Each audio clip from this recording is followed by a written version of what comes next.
Yağış yağır, yağış yağanda qurdlar biz görürük ki, üzə çıxırlar. Məsələn, uşaq adicə onu izləsə belə orada səbr etməyi öyrənir. Baxır görüm o qurd hara gedəcək, necə olacaq, necə formalaşacaq. Ya da məsələn biz görürük qarışqalar özlərinə yem daşıyırlar, belə şagird onu müşahidə edəndə o prosesi izləyir.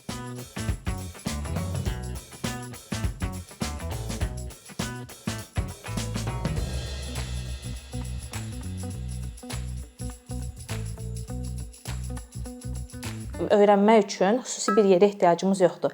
Əslində həyatımızın hər nöqtəsində, hər alanında öyrənmə baş verir. Mağazaya daxil olduğumuzda, aptekə daxil olduğumuzda, nə bilim evdə nə isə öyrənirik. Yəni öyrənmə davamlı baş verən bir prosesdir. Təbiət məncə öyrənmək üçün ən güclü resursdur. Biz indiki vəziyyətdə gördüyümüzdə artıq uşaqlar, insanlar təbiətdən uzaqlaşırlar. Hər kəs mavi ekrana üst tutur, yəni telefonlar, televizordan nəsə öyrənməyə çalışırlar. Amma təbiətdən öyrənsək, məncə bu daha güclü olacaq və öyrənmə təlim tədrisdə, ümumi təhsildə, məktəbəqədər təhsildə, ali təhsildə məncə öyrənmək sadəcə siniflə limitlənməməlidir. Təbiətdə öyrənərkən, xüsusilə məktəbəqədər təhsildə bu çox önəmli rol oynayır.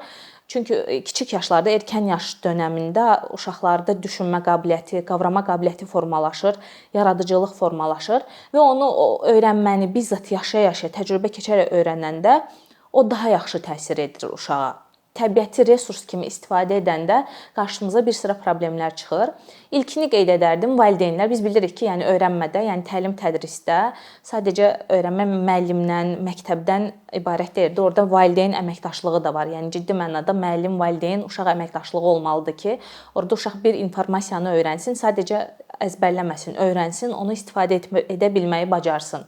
Və təbiəti öyrənmədə resurs kimi götürdüyümüzdə burada valideynlər problem yaradır ki, çirklidir, uşağım xəstələnər.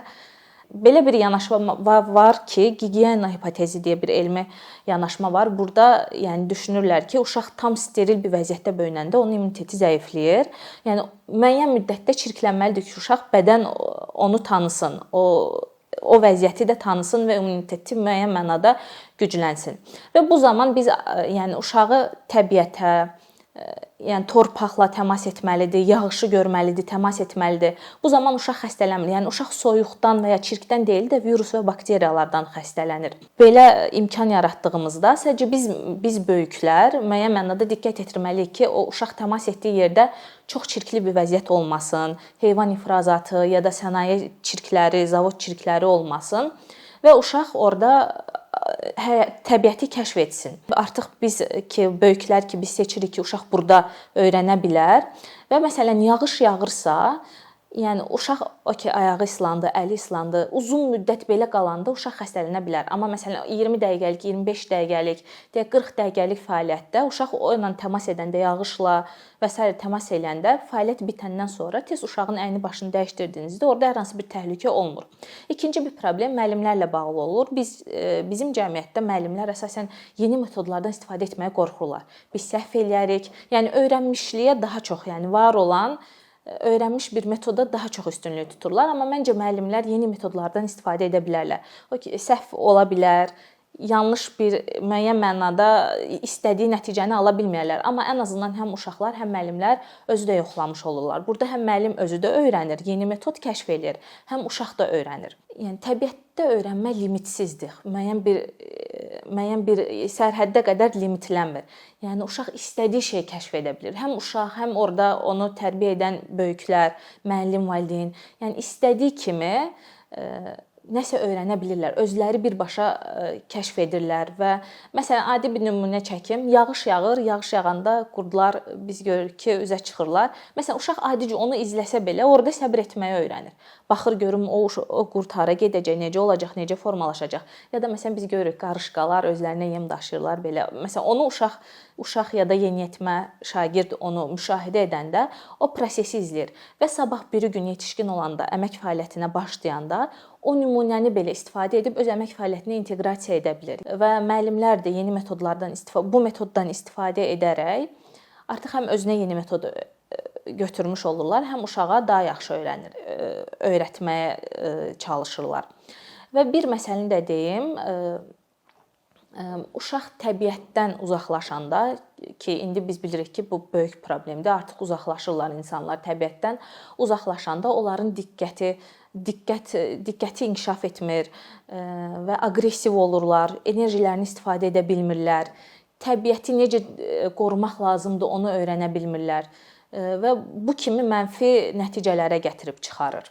Təbiətdə öyrənərkən təbiəti resurs kimi istifadə etdiyimizdə orada bir limit olmur. Yəni uşaqlar kəşf eləyirlər, öyrənirlər və məsələn yağışa toxunurlar, yağışı təsvir edirlər. Yağış yağanda biz bilirik ki, torpaq qoxusu daha çox gəlir. Yəni biz o torpağın qoxusunu daha hiss edirik. Məsələn, onu uşaq müşahidə edib, uşaqdan biz soruşsaq ki, torpağın qoxusunu təsvir et, orada artıq bir yaradıcılıq formalaşır. Uşaq beynində canlandırır, onu müəyyən nüanslarda ifadə etməyə çalışır.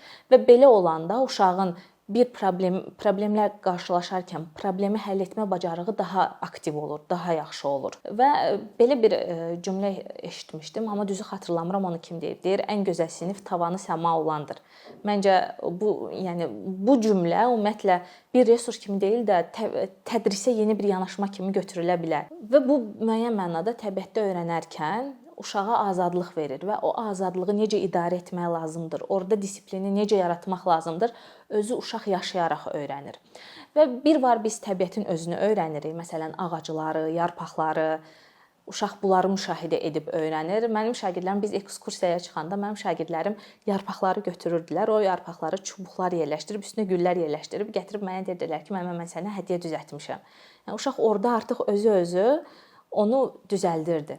Yəni yarpağın məsələn hansı fəsildə hansı rəng olduğunu, bunu informasiya nəzəri olaraq deyil də praktika olaraq öyrənir. Bir də var, təbiəti təhsilə inteqrasiya edirik. Məsələn, uşaq daşları sayır, saymağı öyrənir.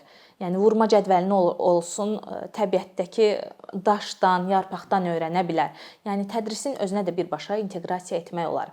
İndi ortaya bir sual çıxır ki, təbiət hər yerdə deyil. Məsələn, şəhər yerlərində bu uşaqlar, biz böyüklər, uşaqlar üçün əlçatan olmur. Amma məncə elə deyil. Gəzinti zamanı bir balaca bir dibçə gülünü evə gətirsəniz belə, orada balaca bir güşə köşk yaratsanız, orada belə təbiətdə öyrənmə baş verir.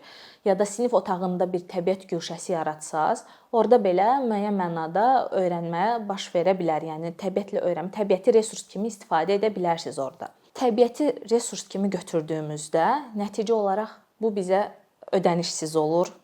Hər yerdə əlçatan olur və uşağı yəni tədrisin bir hissəsi deyil də həyatın özü olur əslində. Yəni uşaq təbiətlə öyrənərkən bir mənada həyatın özünü öyrənir.